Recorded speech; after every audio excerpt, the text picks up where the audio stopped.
All right, welcome back. We were getting into that earlier. Oh, it's Cuttino Mobley, former NBA player. A lot of good stuff. So we were, by the way, you played with Pippen and Charles Barkley. Pip, Charles, Keem Olajuwon. So I said, in tech, in international soccer, and basketball, I'd rather be a star without titles. I'd rather be Barkley today than Pippen. In football, I'd rather be Aikman than Marino because football is just about winning. Okay, so you played with Barkley and Pippen. Honestly, who was more fun to play with? Who was more fun? Scotty. Why? Because Scotty, well, it depends on what you mean by fun. What does that even mean? Like, explain your fun. Well, you explain it. What does it mean? I'm not an NBA player. What does it mean? Well, I mean, fun when you're young is just like not even worried about what you're doing. Just go out there and have fun.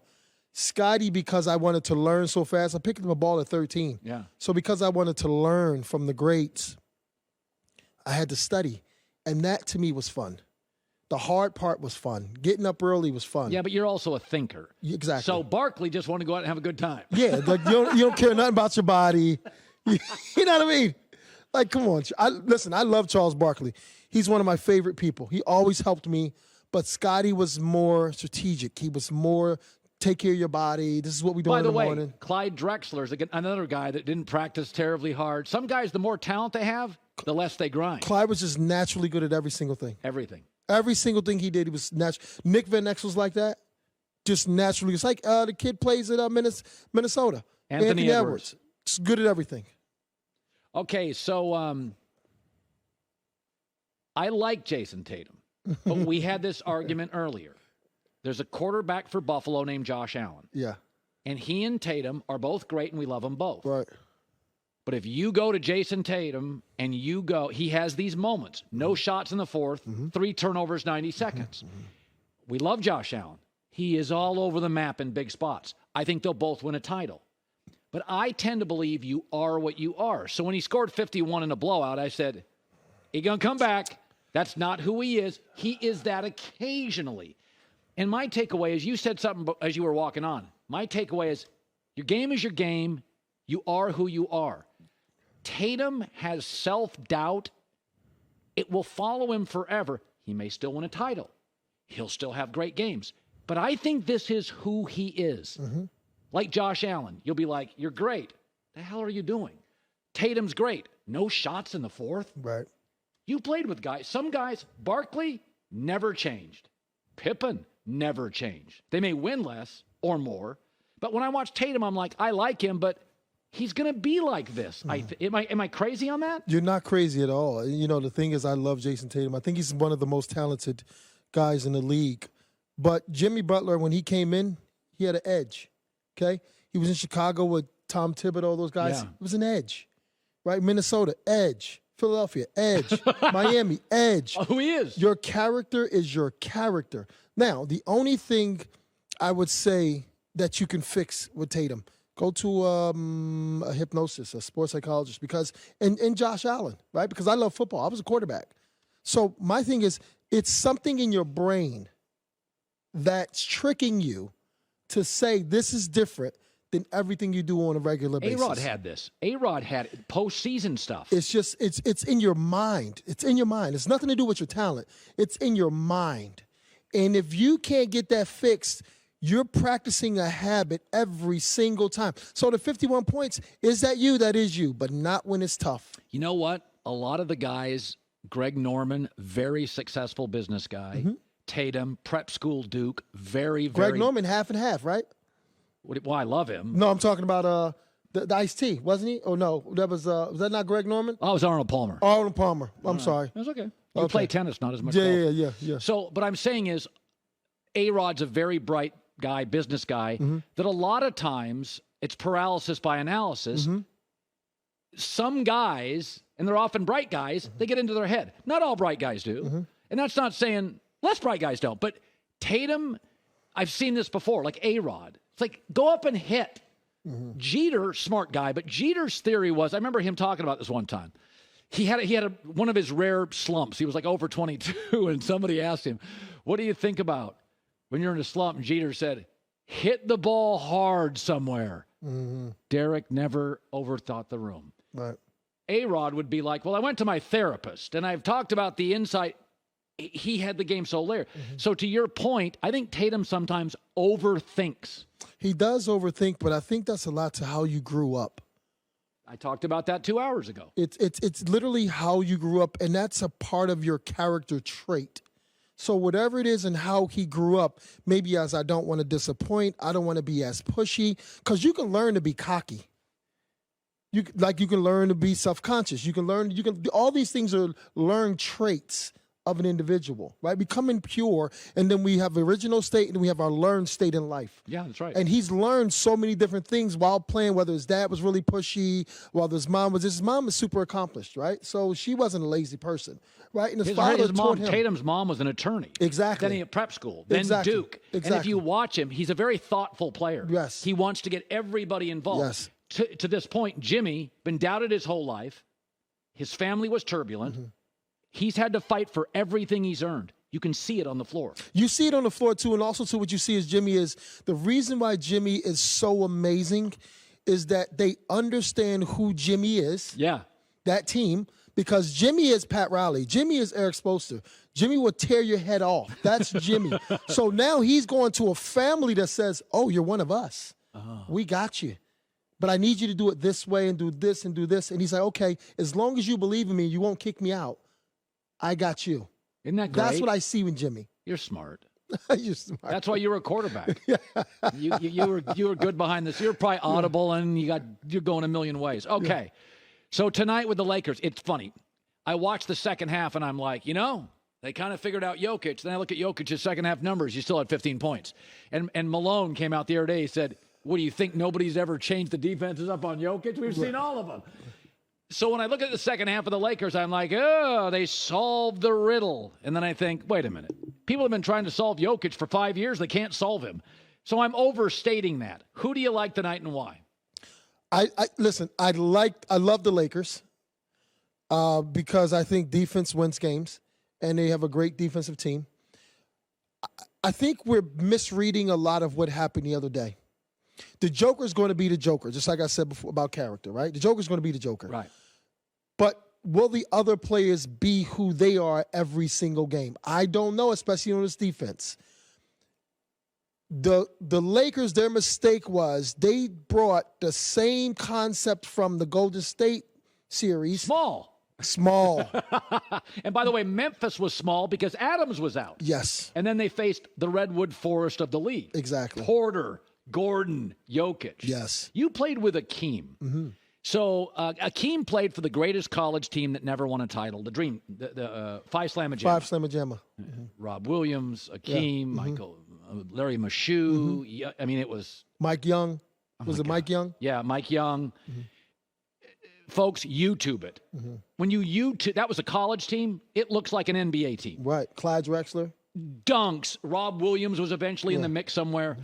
So Akeem's game was a lot of pump fake. It was different. Mm-hmm. Jokic reminds me of Arvydas Sabonis. I think sometimes... That's a great one. Great passer. That's a great comparison. But is Jokic, when I watch him get up the floor, is he maybe a little better athlete than anybody wants to admit? I'm watching him lead the break. You know, like the skill level you need to be 7 foot, dribble the ball, and make that passing. We just think, oh, he's just a big guy and a body. I'm like, Bill Walton passed like that. Arvydas did. You can't be an average athlete and do that. Mm-hmm. I mean, what do you make of it? Well, the thing is, it's like basketball's evolved, right? So you had from Elgin Baylor to Michael Thompson to Julius Erving to Michael Jordan to Kobe. It evolves. Right. So when a baby sees someone do something, they're going to mimic the older sibling, right? So I think the Joker is like, okay, well, the passing Bill Walton, the passing Sabonis, the passing Vlade Divac, the passing these guys. Okay, cool. So what else do I need to do? Wow, I love LeBron James. He passes and he runs fast. So all I have to do is, I don't have to run fast all the time, right? It could be a stick shift. I can put it on 6 sometimes. I don't have to be 6 all the time.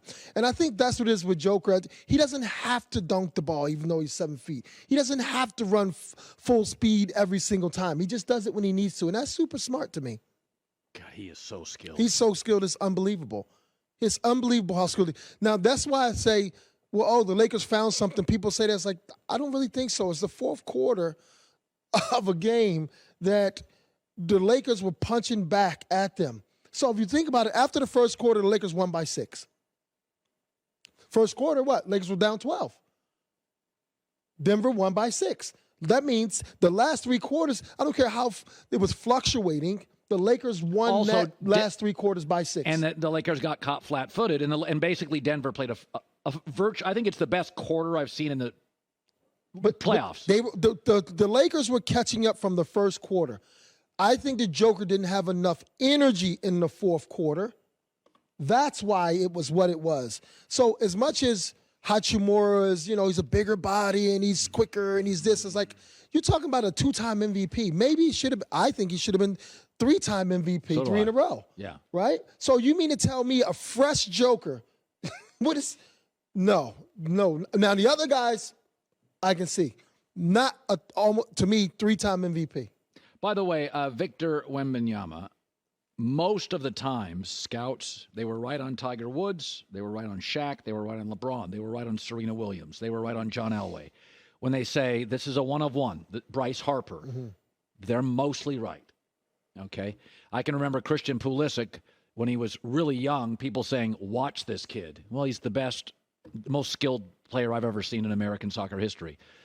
Victor Wembanyama, I think the scouts are right. I do wonder, though, with that body type, Sam Bowie, with that body type, Chet Holmgren, is it unrealistic if you're the Spurs to say, listen, you're young. You're going to play 60 games? We're not a championship team. The first 2 years, you're going to play about 60 games. Because that was my take on Holmgren. These guys are not ready from 30, 40 games to 100. They're not ready. It's hard.